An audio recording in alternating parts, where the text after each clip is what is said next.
នឹកអូនខ្លាំងពេកដែលចុចទូរស័ព្ទលើតែគេប្រាំថាក្រៅសេវាអូនជានិស្សិតកំរិនបរិញ្ញាបងនឹកស្មានថាចូលសា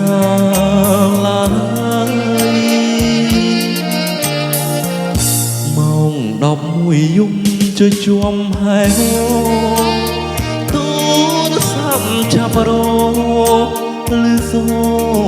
ប្រងឆ្លើយលាយនឹងសំណោចបញ្ចោចត្រានត្រើយមើនេះទៅហើយមិនដេចឡើយមិនគេងអ្នកឆ្លើយដាច់ដូចជាស្រវឹងអើយលឺមាត់ប្រលឹងប្រឹងច្រៀងតាមភ្លេងខារ៉ាអូខេ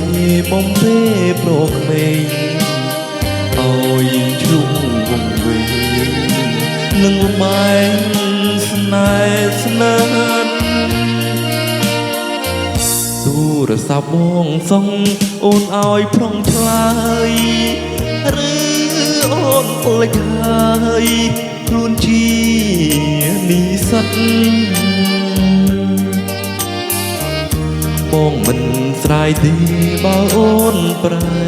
ចិត្តស្ដាយឈ្មោះនិស្សិតចារិតដូចអូន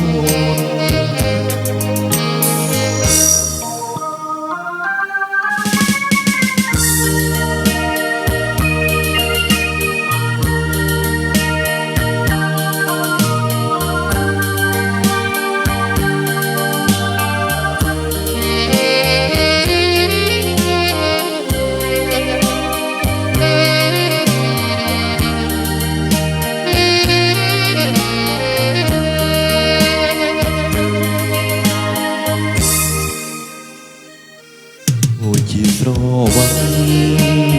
អើយលឺមាត់ប្រលឹងប្រឹងច្រៀងតាមភ្លេងខារ៉ាអូខេបំពេប្រក្មេងឲ្យឈ្លងវងវែងនឹងលបែងស្នេហ៍ស្និទ្ធទូរស័ព្ទបងសងអូនឲ្យប្រុងឆ្លើយឬអូនភ្លេចហើយ